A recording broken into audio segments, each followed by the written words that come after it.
Hello, Atlanta Athletic Club. Matt Check, PGA Teaching Pro here at the club. Today we're going to talk about squaring the face. It's so important that you know how to square the face. Are you that golfer that does everything you can not to hit it to the right for a right-handed golfer? Do you end up just hitting it weak and scooping it? Well, this is the lesson for you. There's no coincidence that other sports, baseball, hockey, tennis, translate well to the golf course in power and distance. Those people, those players that grew up playing these sports, maybe not golf, but they know how to square the club face. They know how to square a club or bat or racket. And let me kind of go through this real quick. So if I just put the club up in front of me, that club face is nice and square. I'll get a little bit closer here. If you see that, that's kind of baseball. Boom. Okay. Hitting line drives. Where are my hands? My hands are in front and the club face is square. These people know how to rotate those forearms over and swing through the ball. Hockey. Boom. Where's that club face? Square. Okay. Tennis. Square. So let's talk about squaring the club face in golf. What happens when you hit a hosel shot? When you hit a weak scoopy shot? You're bringing the club face back to square like this. Now, if you look really closely, guess what?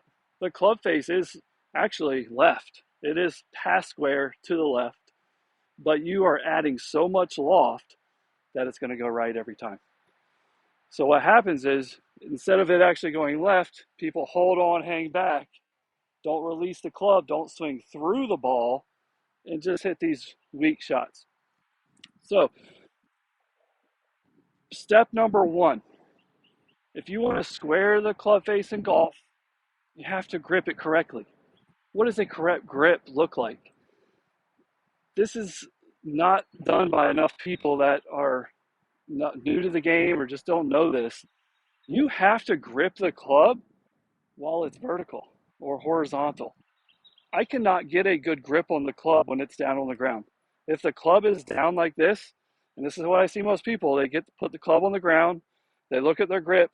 I am going to grip it like a putter, which is in the palm. Now all of a sudden, I don't have any leverage on it. I definitely can't hinge it, and it's getting it back to square is going to be all hands. So it happens so fast you don't see it, but everybody's gripping the club about waist high. Because now all of a sudden, when it's up like this, I can put it in those fingers. I can get these two bones of my wrist, top and bottom, on top of the grip. Okay, when you look at it from this angle, I just can't do it from this way. I have to get it up. And I'll bend down so you can kind of see it up. Now I can get those two bones on top. Now I have leverage. I can kind of get the club, hands to stay low, club face to stay square. So rule number one, let's go ahead and maybe grip the club with our offhand or backhand and have it sitting up and grip it with that front hand or that lead hand, the important hand to grip it with, and make sure we have it gripped here. Now all of a sudden when we get down, we want to have our hands much lower than most amateurs. An average tour player is going to have the butt of the club going to the belt buckle, possibly up to the belly button. I've seen average amateurs have it up here like this. Maybe they're too far away, this, that, and the other. But we want those, we already want some preset leverage on this golf club. That's what keeps it a little bit out in front of us as we're turning back. So first things first, grip the club when it's horizontal to the ground. Okay? Now, what is the correct plane to hit the ball straight? If I were to set up and you drew a line from the ball through my elbow, that's going to be the line we need to swing on to have the club come back to square. We're not taking it way up. We could drop it into the slot, but we're not going to teach that.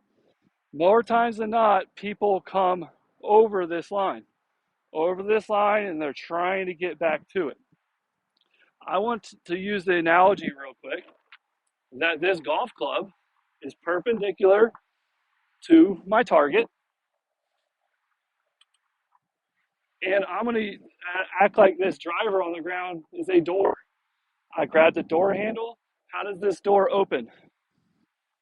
Here, and it's going to come right back to square every single time with a good grip. So where's that club at right here? It's actually at this part, it's swinging this way. So we have to round out our swing and keep the club face and square it in that fashion to do it correctly. So we're going to go ahead and hit a couple shots. And we got my target out here. I'm going to put one towel right here. And then we'll put another towel up here. This one's, we'll call it 3 feet back. This one's maybe a foot forward. So I want to set up with my good grip. And I want to set up in a position where that's not necessarily in my way. Okay, too many people have the back shoulder closer to the ball than the front shoulder. Now I have to arms outrace me, get behind me, and then my arms help me turn back, and now they're stuck behind, they got to get back in front. I like to see much more shoulders closed, open, closed, square. If you just felt like your shoulders were closed, they're probably going to be square more times than not. So set up where you get your front shoulder a little closer to the ball.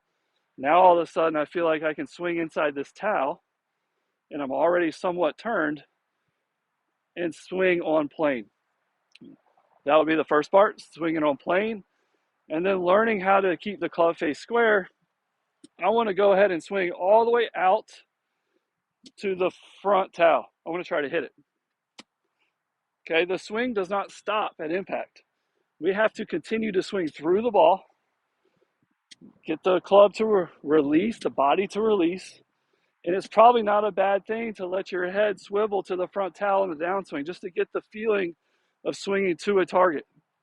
Don't get so caught up and keep your head down. I do want you to keep your head down, but in a perfect situation, the head would move with the chest. Too many times keeping the head down, the hands stop, club starts to get handsy and flip. So we're going to hit one right here. Grip it parallel. Really working on coming from in here and squaring.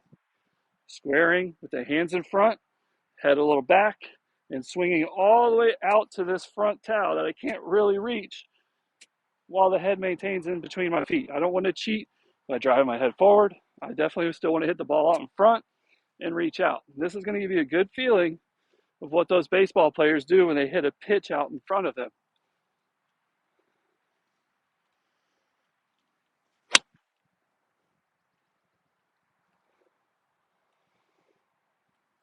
So there you go. With all that said, I was able to hit a draw.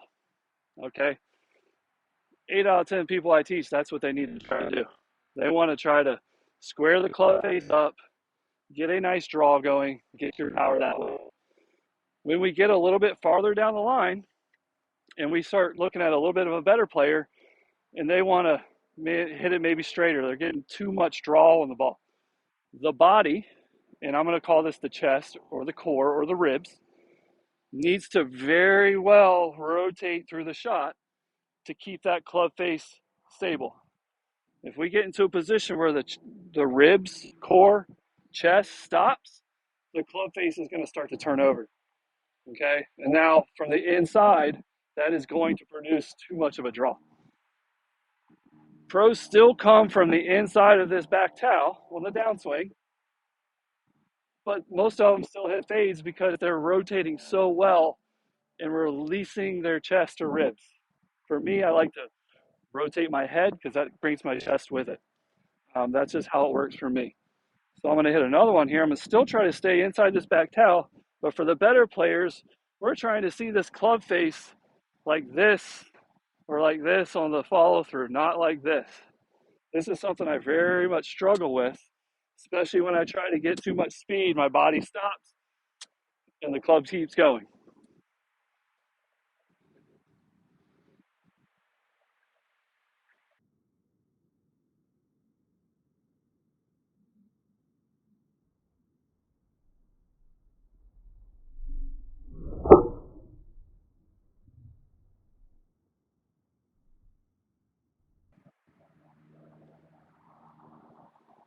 And there's my fade.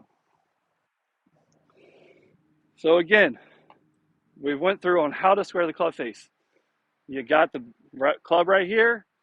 Boom, boom. Get the feeling of what it's like to get that back forearm turn over, the front forearm turn over. Get it right to here from inside the towel. That's how you're going to get the best feeling golf shot. I've already showed you the door drill. It has to come around your body, square up, and go all the way around the other side. Think about those revolving doors in the big banks downtown.